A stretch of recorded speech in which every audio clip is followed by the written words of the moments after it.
Good evening to those bored enough to watch. I often don't make videos about games I don't like, and this is for a multitude of reasons. For one, I believe that the time and effort that would have gone into making such a video is better spent elsewhere. Instead of making that video about a game I don't like, why can't I just make a video about one I do like? But as I'm sure many can tell, this isn't an analysis video, and the game I'm going to talk about today, Hello Neighbour, is one that I don't like. I'm sure many remember this game and its many iterations in terms of its alpha leading up to its final game from 2014 to 2017. I was one of the many young children at the time who would sit and watch their favourite YouTubers play each one, explore the many endings that each of them had, and even watched in excitement as they played the final game. But like everything, I grew older, and as time went on, I gradually began to see this game from a different perspective, and that perspective solidified itself when I finally picked up the game and played it for myself. I wanted to make an analysis video on this game, but the reason you're seeing this video instead of that is because I don't like this game. And whether you're a person who seeks to pick up this game because you were once upon a time curious as to what made people hate it so much, or you're someone who wants to sit and laugh at its many antics, or you're someone who just wants to give this game a chance regardless of its public reception, today I want to discuss why I think you shouldn't get this game, why I wouldn't recommend it, and outline its many issues. I hope that once again members of my audience don't mind another short video from me, but with that, let's discuss Hello Neighbour.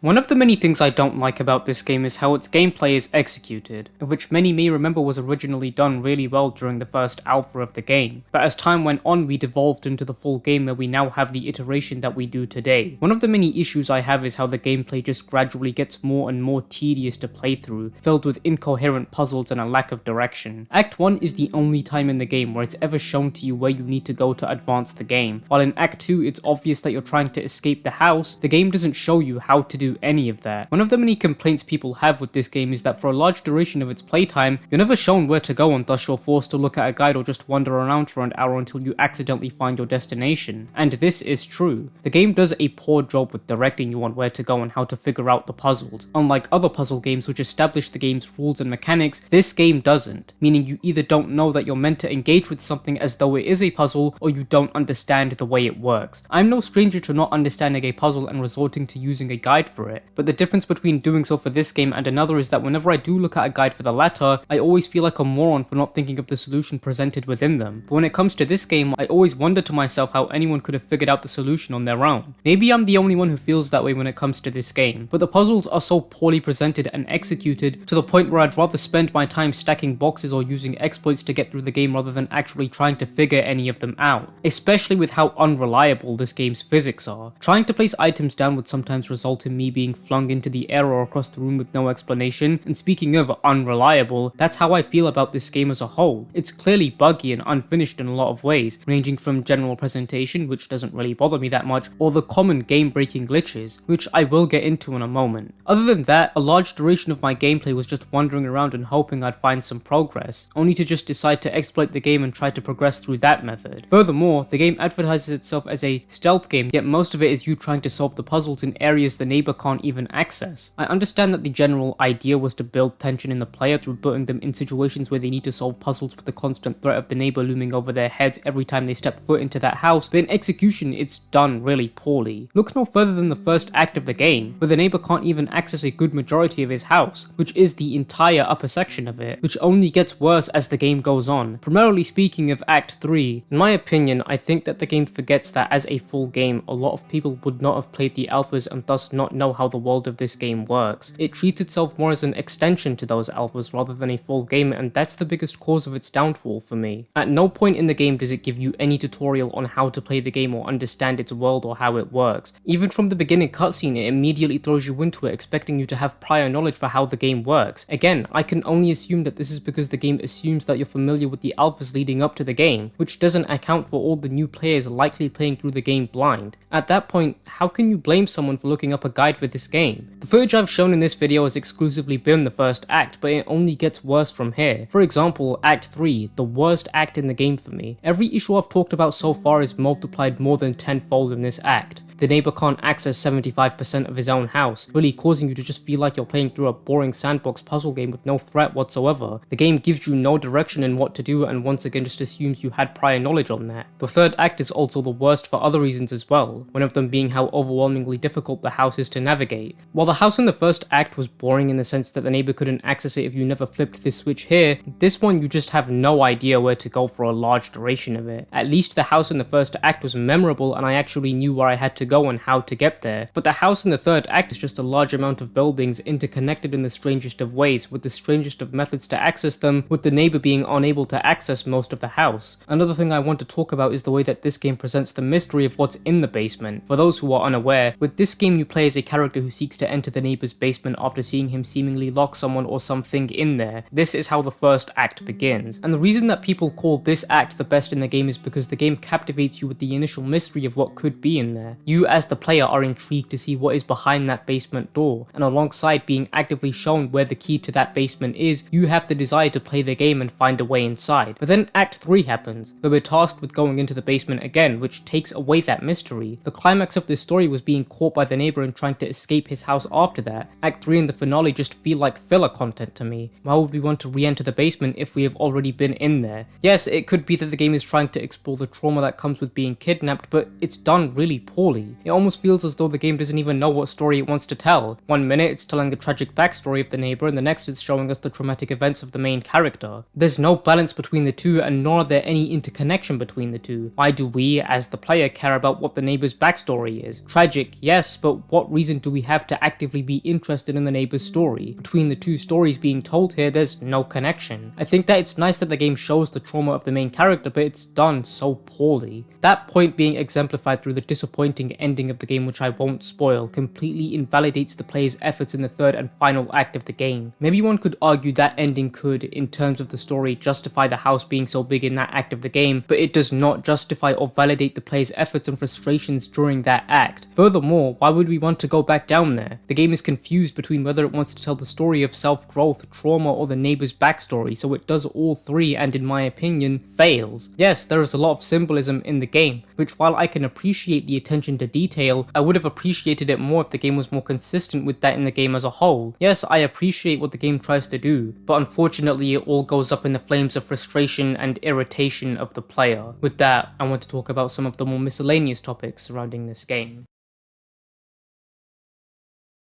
I believe that it's widely known that this game is a broken and buggy game, some of which I want to talk about in this video, though I won't go over all of them, just the ones that hindered my playthrough of the game. I also want to talk about some of the more miscellaneous issues I have with the game, starting with this. In order to start an entirely new game from the beginning cutscene, you need to reinstall the game, which means starting a new game doesn't actually mean starting the game anew, it just reloads whatever recent act you just played through. This can be an issue for a lot of reasons. What if you hadn't played the game in a while and would have just prefer to start anew and accustom yourself to the game's mechanics again rather than try and pick up where you left off? What if you didn't have that prior knowledge like I did? Keep in mind I'm playing the Xbox One edition of the game, so the experience is likely different for those on other platforms, but in my own, this game was just awful to navigate. As mentioned, trying to start a new game doesn't actually start a new game. Trying to reload a previous act can softlock the game at times like it did with me whenever I tried reloading Act 1. Another thing I'll mention is a nitpick to me, since it doesn't really bother me that much. The game visibly lacks a lot of polish. Look no further than the opening cutscene when you're first given control over your character. As you can see, this road isn't even modeled into the ground properly. There are so many other issues I could point out with this game, but for now, I want to conclude things.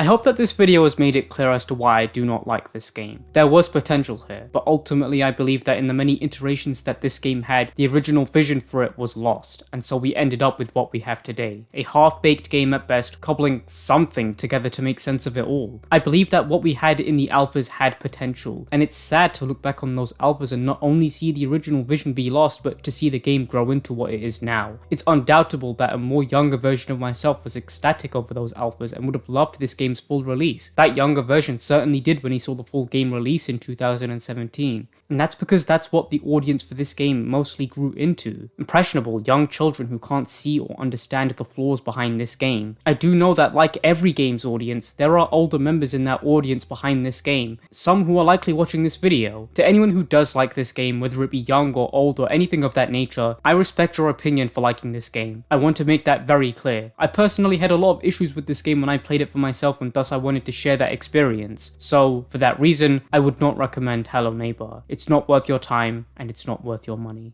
So, there's the video. I hope you all enjoyed it. I know that this video isn't an analysis video, and I apologize to whoever that may disappoint. I originally wanted this video to be much larger in scale, but while I was gathering footage, the idea to turn this video into what it is now occurred to me. So here we are. I hope to have something bigger to show soon, but only time will tell. In the meantime, I hope you've all been enjoying my videos, and I hope to have more to show soon. If you'd like to see the list of games I'd like to make videos about, you can always do so with the link in the description. Additionally, if you'd like to follow me, then the link to my socials will be linked in the description, as well as any afterthoughts or messages I may want to add. With that, I haven't really got much else I want to say, so I'll see you all in my next video. I hope you all enjoyed the video, and I wish you all a very pleasant evening.